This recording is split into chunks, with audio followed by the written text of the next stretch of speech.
Sementara Anies bukan Caiminnya, tetapi Anies ingin membongkar sebuah tembok yang menghalangi Anies dengan stigma-stigma negatif. Itu yang kemudian membuka pintu ya, sehingga Anies bisa masuk untuk mengambil elektabilitinya. Itu sehingga dua-duanya ini seperti simbiosis mutualisme. Ketika Caimin itu secara personal kecil, tapi ketika Caimin itu dipasangkan, Caimin bisa membongkar tembok yang selama ini menutupi Anies. Maka stigma terhadap PKS itu akan hilang terkait dengan Islam kanan, Islam ekstrim, Islam yang mengkhawatirkan ketika bergandeng dengan PKB.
Assalamualaikum warahmatullahi wabarakatuh. Waalaikumsalam warahmatullahi wabarakatuh. Sobat RH sekalian, jumpa lagi kita di channel yang keren, cadas. Cuma kalau dibalik begini, kita nggak bisa lihat diri kita dan komentar-komentar. Tapi nggak apa-apa ya. Jadi saya akan kontrol dari sini. Sobat RH sekalian, saya sedang berada di sebuah tempat bersama pengamat politik yang juga loyalis Anies Baswedan. Ya dong, kita harus jujur kan. Beliau Tony Rosyid, Dr. Tony Rosyid. Assalamualaikum warahmatullahi wabarakatuh. Waalaikumsalam warahmatullahi wabarakatuh. Dan kita tentu akan bicara mengenai peluang Gatot Nurmantio sebagai presiden. Oh bukan. kita bicara mengenai Amin. Ya, yaitu Anies Imin. Nah, karena Anies Imin ini tentu menjadi persoalan ya. Begini, Bung Tony Rosyid ya, kita tahu bahwa ada perkembangan yang luar biasa yang membuat kita terhenyak. Karena tidak menyangka tiba-tiba Anies atau Surya Paloh bermanuver untuk mengajak PKB, dan tentu kompensasinya PKB yang kemudian memberikan opsi Anies Caimin. Amin ya. Amin. Sebagai orang yang selama ini bersuara mendukung Anies Baswedan ya, kita kan bisa lihat track recordnya. Bagaimana menurut pendapat Anda? Kalau saya nggak kaget sih. Ketika orang mendadak terkejut dengan informasi ada Anies suaranya Baswedan, digedein volumenya. Ya. Ada Anies Baswedan, Caimin yang kemudian disebut dengan Amin. Saya nggak tahu dari mana itu Amin itu. Saya yang menyebutkan Amin. Amin ya. Iya. Karena memang saya komunikasi dengan berbagai pihak ya. Hampir semua orang, hampir semua dari partai saya komunikasi tanpa terkecuali, sehingga relatif bisa mengupdate terhadap apa yang menjadi perkembangan politik, terutama jelang Pilpres 2024. Sehingga ketika kemarin malam diumumkan, biasa aja gitu loh. Karena ini informasi ini tidak terpublish, tidak menjadi konsumsi publik ya, dan tidak banyak orang kemudian menulis karena memang tidak ada kepastian antara Caimin memungkinkan atau tidak, yang kemudian orang heboh. Ya, bahkan Caimin menjadi bagian daripada koalisi Gerindra dengan Gerindra PKB ya. Iya. Saya pernah berulang kali Prabowo Caimin itu sulit untuk dipertemukan dalam satu paket capres dan cawapres. Bahkan sempat saya pernah ngobrol di wawancara media, saya bilang 1000% nggak akan jadi itu pasangan. Dan hari ini itu menjadi sebuah jawaban. Kenapa begitu? Karena memang Caimin adalah orang yang cukup lincah dalam bermanuver, dan itu tidak mudah bisa diakomodir oleh semua pihak. Harus orang-orang yang memang memiliki kemampuan untuk berkomunikasi, untuk bersikap, untuk berkolaborasi.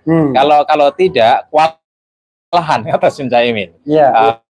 Dalam konteks Prabowo dengan Caimin, elektabilitasnya memang rendah, gitu kan? Memang rendah, sehingga bagi Prabowo tidak. Apalagi kalau kemudian munculnya pihak ketiga yang ikut menentukan lah atau mengintervensi terhadap Prabowo. Orang ini juga tidak begitu nyaman ketika Prabowo didampingi Caimin, apalagi juga punya calon yang lain. Jadi banyak sisi kalau sulit untuk mempertemukan pasangan Prabowo dengan Caimin. Cuman Caimin akan keluar kapan? Pertanyaannya. Kapan? Yang paling memungkinkan akan keluar kemana? Itu adalah ke Anies. Ya, kenapa tidak ke Ganjar? Pertemuan Caimin dengan Ganjar udah 3 kali. Dan kalau kita lihat karakter politik Ibu Mega itu tidak mudah untuk bisa menerima kelincahan Caimin. Apalagi juga ceruknya sama, tidak terlalu bisa menambah.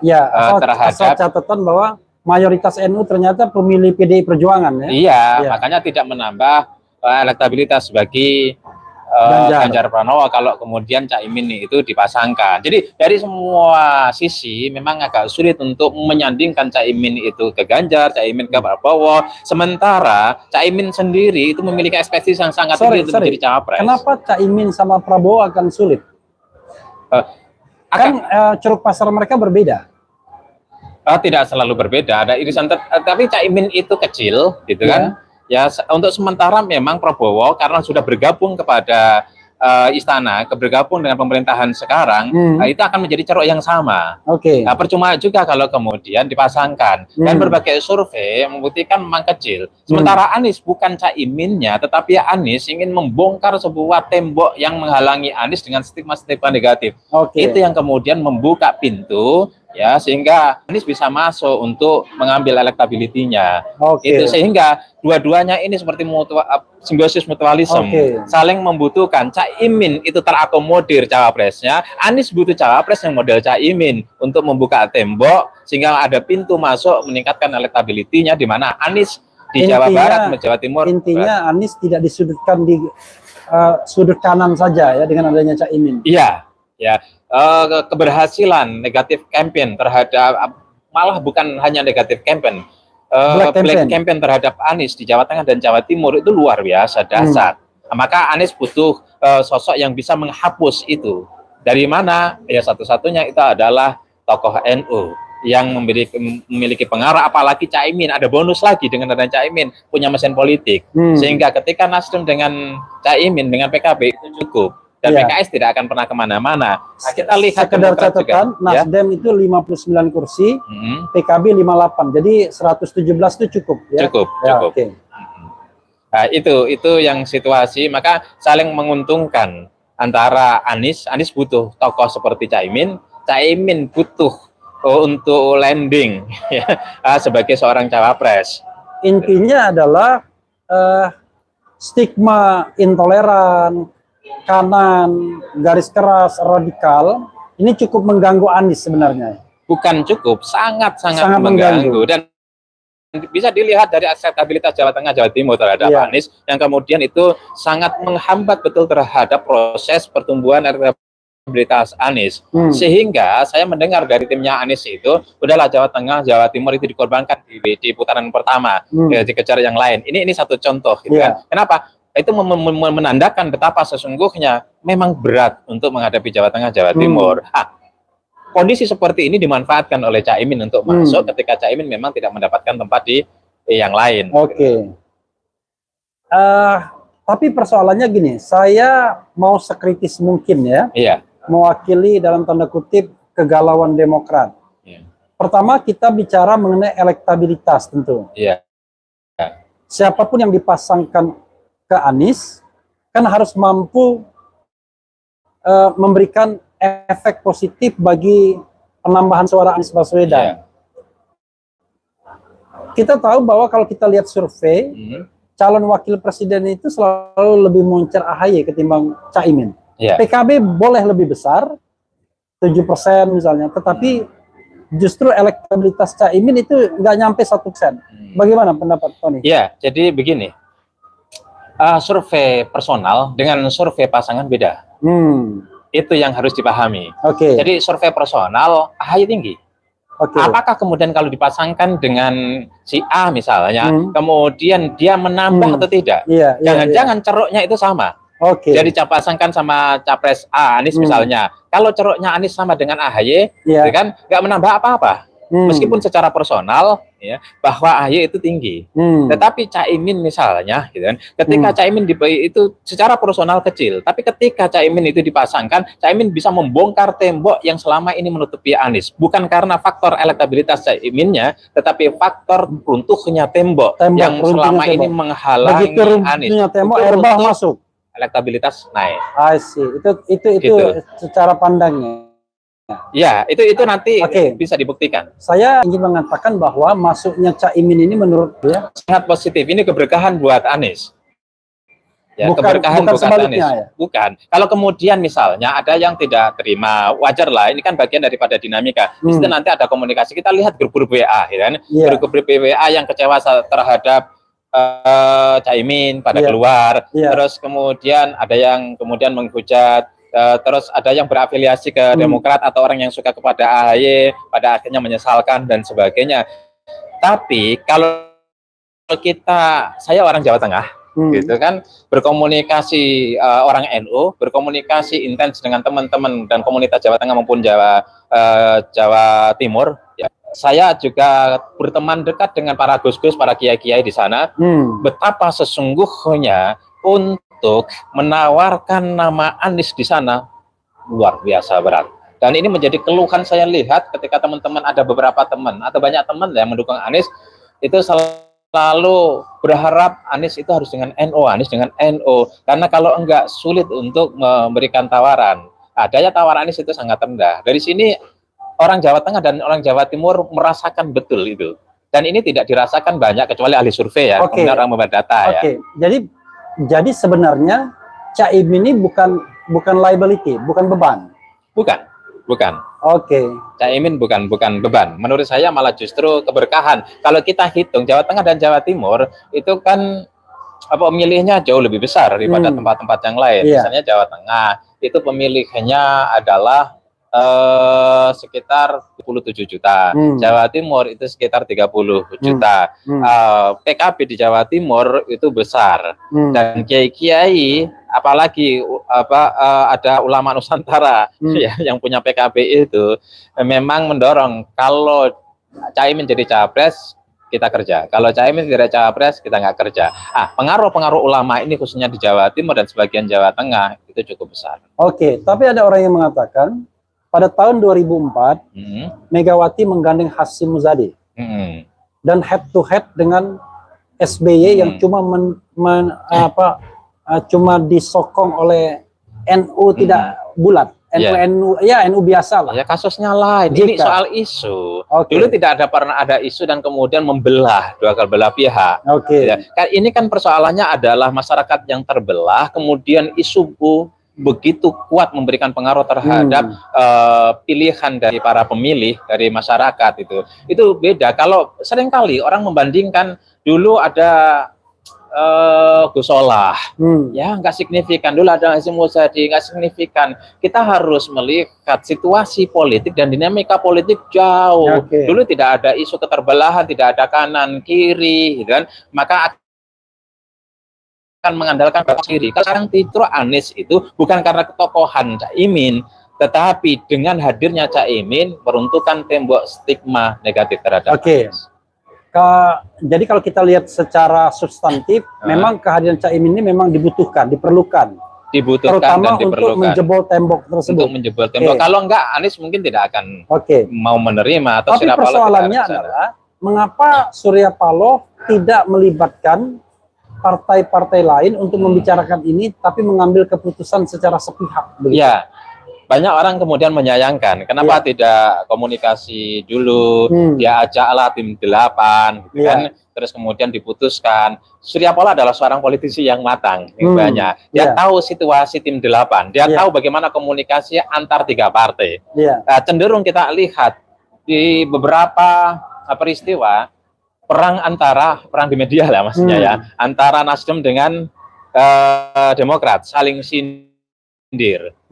Dan ini kan sebenarnya Demokrat maunya AHY.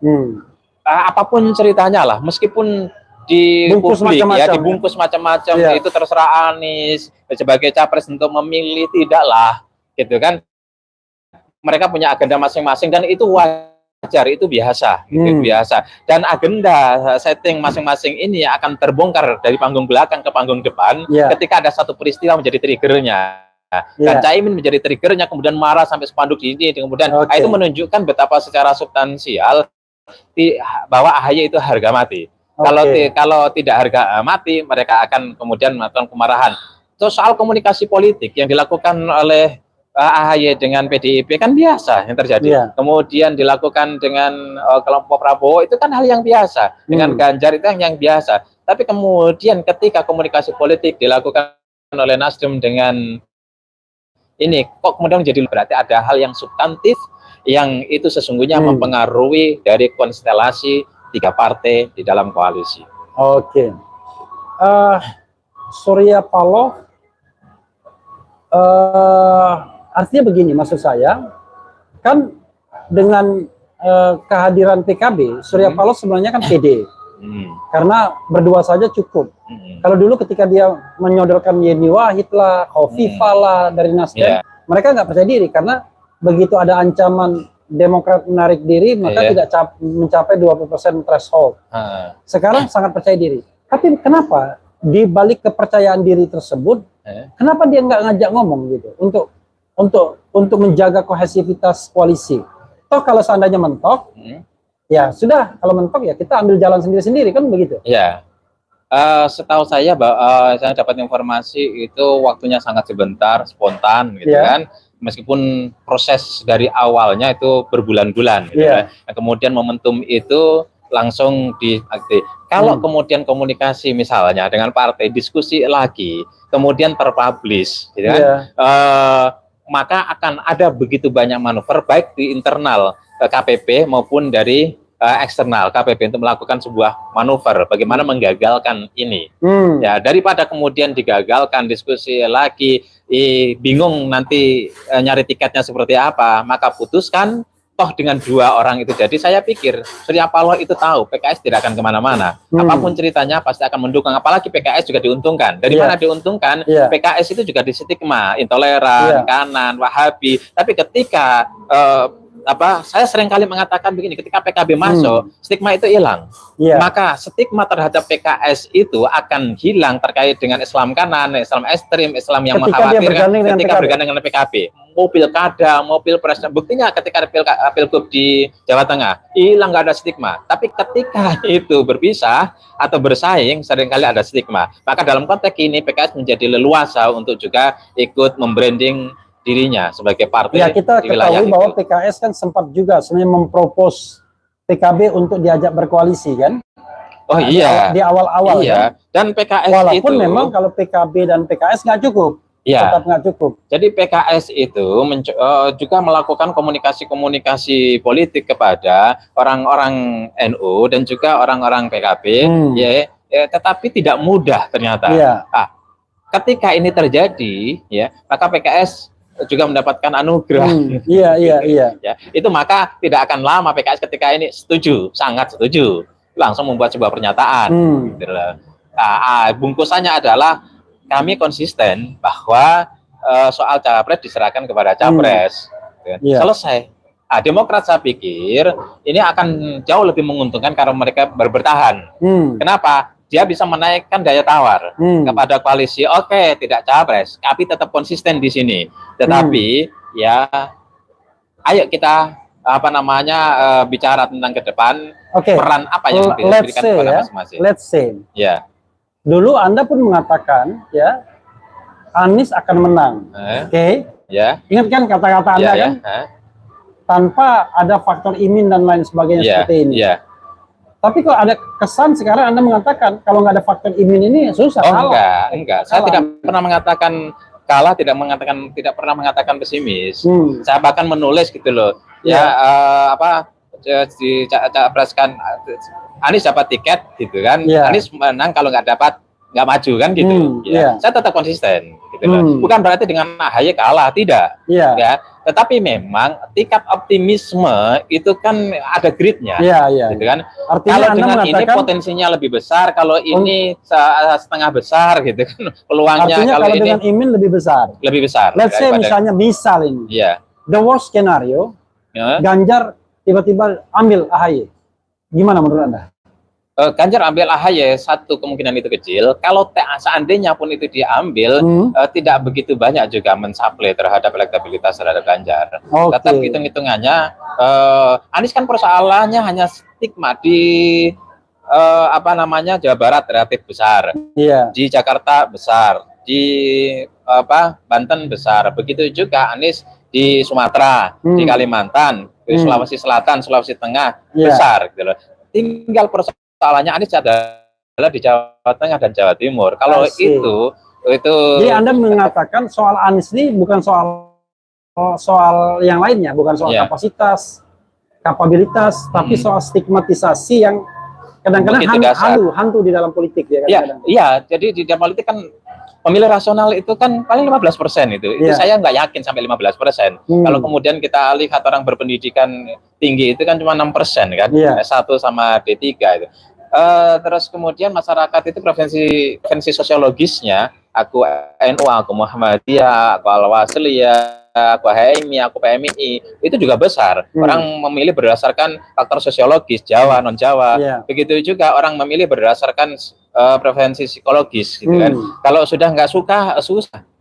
Anies itu levelnya selalu menyentuh di tingkat rasionalitas. Gitu loh. Artinya Anda ingin mengatakan ini good news, bukan bad news ya? Good news. Dan saya setuju apa yang dikatakan oleh Sudirman Said pada saat good news apa gitu kan. Ternyata kemudian rame, benar Sudirman Said. Dan artinya itu seolah-olah,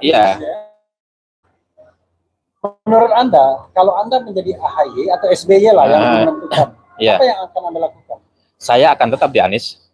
Terus memberikan pernyataan AHY saya baca tadi cukup bagus, itu menunjukkan sudah mulai matang dia berpolitik, empati kepada semua pendukung, kemudian meminta segera untuk move on, terus kemudian tidak larut dalam persoalan ini, dan jangan menjadikan peristiwa ini untuk menuduh Surya Paloh berkhianat atau Anies berkhianat. Saya pikir ini akan mendapatkan simpati.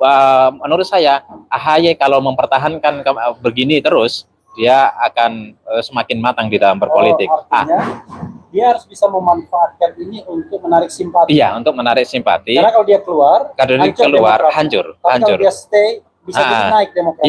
Karena orang bersimpati ya. Bersimpati. Ini kan sebenarnya relawan Anies sudah terbentuk, pendukung Anies sudah bentuk, dan fanatismenya, militansinya juga luar biasa. Ketika dia menyerang, dibiarkan terus-menerus menurunkan spanduk, kemarahan dibiarkan, masyarakat Indonesia kan nggak suka secara psikologis orang marah. Apalagi kalau itu berlebihan dan berkepanjangan, maka akan menjadi pukulan balik kepada mereka, malah hancur-hancuran. Gitu. Bro, kita baca dulu komentar sobat era sekalian ini. Anies memang hebat. Nanti kalau ada yang perlu dikomentari, saya baca sekali. Silakan komentar dan kita closing statement.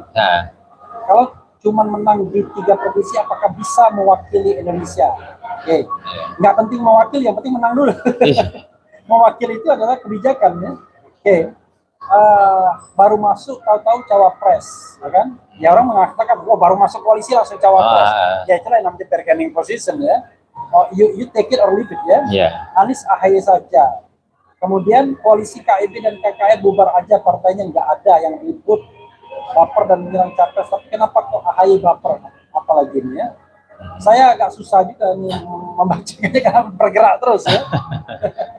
Siapapun cawapresnya tetap Anies. Jadi ada juga pernyataan dari dua simpul besar ya, Sobat Anies yang dipimpin oleh Rike Santoso dan Anies ya, Aliansi Indonesia Sejahtera yang dipimpin oleh Laude Bashir yang mengatakan, loh kami ini kan relawannya Anies Baswedan. Ya kami nggak peduli wapresnya siapa, yang penting presidennya Anies. Jadi apapun makanannya yang penting minumnya teh manis. Siapapun wakil presidennya yang penting presidennya Anies. Menurut Anda gimana sikap relawan ini? Iya, saya pikir dinamika di relawan itu wajar-wajar saja. Mereka kaget, tidak sesuai dengan ekspektasi, ya. Apalagi mereka punya hubungan-hubungan histori, punya ideologi masing-masing, punya pemahaman masing-masing, dan juga punya macam-macam lah. Dan mereka yang kemudian terjadi dinamika. Saya pikir itu semua akan bisa relatif dinetralisir ketika Anies nanti memberikan penjelasan untuk itu. Saya pikir hanya soal waktu saja. Kalau tadi ada orang yang bilang bahwa Indonesia itu bukan hanya 3 provinsi itu saja, gitu kan? Ya memang bukan hanya 3 provinsi, tetapi fakta mengatakan bahwa kalau kita menang mutlak di 3 provinsi, 3 provinsi selesai. Tapi bukan berarti mengabaikan terhadap 3 provinsi itu sudah hampir 50%. Hampir 50%, apalagi tambah Jakarta, Banten, itu 57%, gitu kan. Bukan berarti ini Jawanisme, enggak. Tapi ini adalah fakta politik. Oleh karena itu, kalau kita membuat sebuah analisis politik itu, jangan melibatkan perasaan. Oh, ini tidak moral, ini bermoral. Oh, ini tidak, ini nggak tahu terima kasih. Ini nggak punya etika. Enggak. Jadi orang itu akan bisa dilihat berdasarkan kepentingannya. Kalau kepentingannya itu bertemu, ya, maka disitulah kemudian bisa klik. Kalau tidak bertemu, seperti Pak Jokowi sama Bu Mega misalnya, sulit untuk disatukan. Misalnya ya, ada free riders, penunggang bebas, penunggang gelap. Lihat situasi ini, maka coba menawarkan poros baru, poros Demokrat, PKS dan P3, kan cukup itu. Nah, tapi itu tidak mungkin. Itu ada Sandiaga Uno, ada AHY, pokoknya. Yang hebat itu, kenapa Sandi sudah tahu informasi ini sebelum masuk sini. Sandi dari awal sebelum orang ribut ini, aku akan ambil aku bawa P3, ambil PKS, ajak gabung, ambil Demokrat untuk pasangan poros baru gitu kan. Kok dia udah tahu duluan? Ini. Nah, kita need clarification dari Sandi Uno ya. itu. Tetapi kemudian terjadi ledakan informasi seperti ini, akhirnya menjadi sangat ramai. Tapi poros itu mungkin kenapa? Kecuali terjadi sesuatu di kemudian hari pasangan Anies sama Caimin itu tidak jadi, itu soal lain. Tapi kalau pasangan ini terrealisasi sampai pendaftaran, poros ketiga yang disebutkan tadi hampir tidak mungkin. Kenapa? Misal, PKS. Misal. Kan saya susah-susah. Kan saya butuh panggung. Siapa? Kita bicara panggung nih. Yaitu Sandi dan AHY. Kan nggak cukup. Cukup kan sama PKS. Oh iya, kalau dua nggak coba. PKS itu kalau Anies maju, kemudian tidak ke Anies, itu bunuh diri. Kenapa? Karena mayoritas pendukung PKS itu ke Anies, dan itu sudah dihitung. Partai kan begini, saya mau mendukung ini, ya apa keuntungan bagi elektoral kami? Ya, kalau ternyata itu membunuh elektoral kami, maka kami tidak akan mendukung. Ini partai adalah yang pertama dan utama. Poros baru karena PKS pasti tetap akan ke Anies. Selama pasangan dua orang itu akan diusung sampai Manito. Oh, enggak. Selama ini kan juga bicara uang. Selama ini ada proses untuk mereka dan uang tidak berseri. Tetapi PKS bertahan. Kenapa? Saya dapat uang banyak, tapi partai saya bubar. Jadi menurut Anda, saya terakhir nih ya, saya mengajukan sebuah skenario yang agak sedikit gila.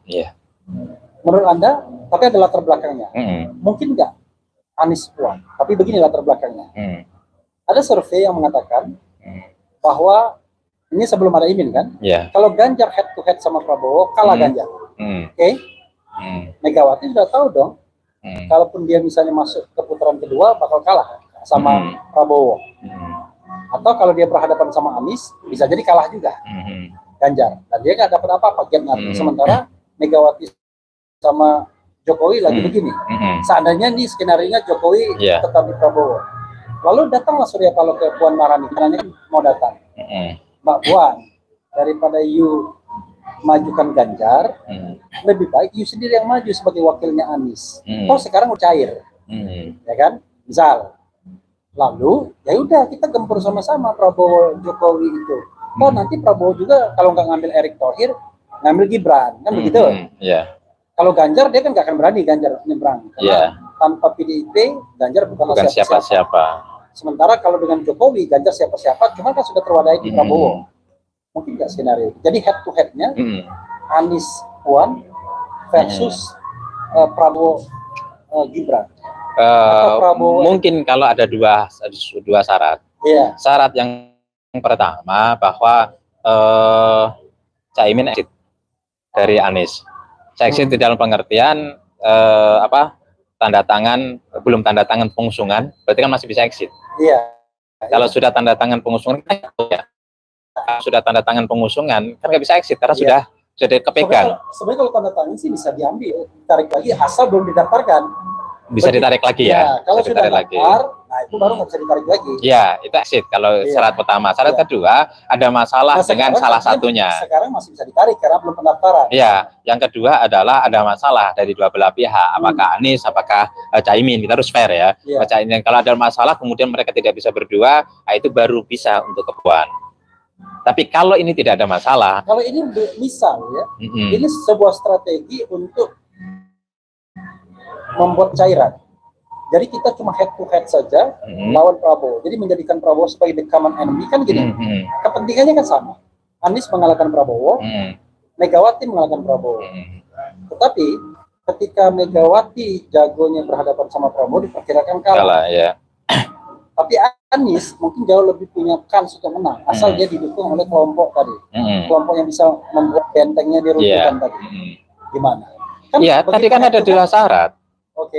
Kalau Caimin, Caimin tidak exit dari koalisi. Dalam kondisi Caimin tetap, tetapi tiba-tiba Surya Paloh bikin skenario baru yang enggak.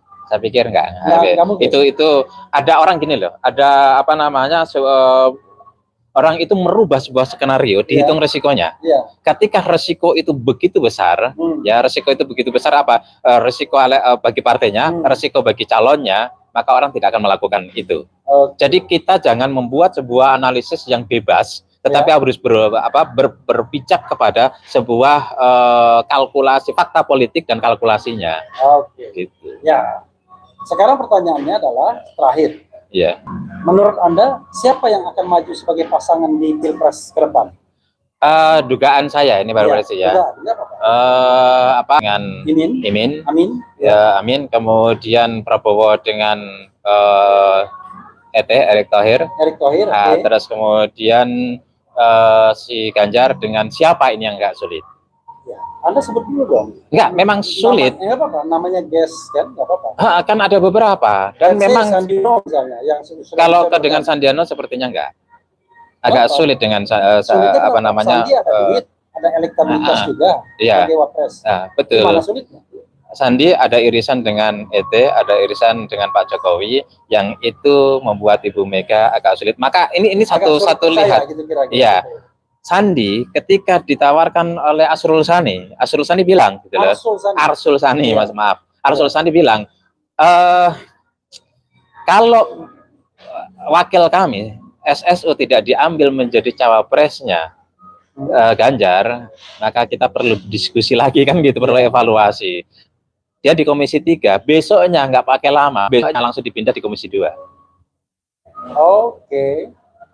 Artinya dari situ kita bisa membaca sesuatu yang agak sulit untuk menyandingkan ini. Siapapun yang mencoba untuk memasukkan itu ada resiko. Ganjar, bagaimana dong untuk mendorong elektabilitas? Ganjar bisa ada Pak Mahfud MD memungkinkan. Ganjar di situ kemudian ada satu orang enggak sebuah skenario aja. Enggak bisa juga, enggak bisa. Kalau saya tidak memiliki data untuk saya jadikan bahan sebagai sebuah analisis kuat, saya nggak bisa. Sekarang pertanyaannya dari tiga itu menurut Anda skenario-nya seperti apa? Maka yang dilakukan oleh Ganjar atau Bu Mega pada saat ini itu adalah dia menghitung kekuatan Anies Caimin, kira-kira pasangan siapa yang bisa mengimbangi Anies Caimin. Yes, okay. Gitu lah. Let's say, lalu menurut Anda dari ada kemungkinan itu adalah ke NU untuk mengenai karena faktor Caiminnya. Boleh jadi adalah Mahfud MD. Oke. Let's say, terakhir Anda nyebut Mahfud MD. Nah, sekarang ada 3 pasangan. Bagaimana hasilnya? Saya melihat bahwa Anies Caimin peluangnya lebih besar untuk bertarung di 2024 dalam pilpres. Udah pasti. Tapi ya, maksudnya untuk menang 1 putaran atau putaran kedua atau gimana? Untuk menang 1 putaran ada 2 putaran, kemungkinan 2 putaran. Akan bergantung nanti lihat cawapres yang mendampingi capres. Menurut Anda sejeleknya Anies Caimin akan maju pada putaran kedua? Oh iya, Anies Caimin akan masuk menang 1 putaran. Menurut Anda? Ada peluang. Oh. Ya, namanya peluang. Iya. Tapi kan Anda sudah. Tapi kan, cukup ini. Ada hitung-hitungannya. Oh, hitung-hitungannya. Ya. Oh iya. Politik itu dinamis, ya, semuanya bisa terjadi. Tidak perlu kaget, tidak perlu terkejut, ya, karena perubahan demi perubahan bisa saja terjadi. Ya. Tidak saja perubahan itu datang dari cawapres, tapi bisa perubahan itu datang dari koalisi itu sendiri. Oleh karena itu jangan mudah terkejut, jangan mudah kagum, gitu kan. Oleh karena yang terpenting bagi kita semua, ini saran ya, pilihlah yang menurut hati nurani Anda capres-capres terbaik yang ukurannya 2, integriti, kemudian punya kapasitas untuk membawa Indonesia lebih baik ke depan. Pakai hati nurani, pakai akal yang sehat. Siapapun Anda dan siapapun yang akan pilihan Anda, kriterianya utamakan adalah bahwa kita butuh pemimpin yang punya integritas, yang punya kapasitas, sehingga masa depan Indonesia bisa menjadi masa depan yang jauh lebih baik. Luar biasa, banyak. Hidup Anies, hidup Amin. Amin. Wassalamualaikum warahmatullahi wabarakatuh. Waalaikumsalam warahmatullahi wabarakatuh. Yang kampanye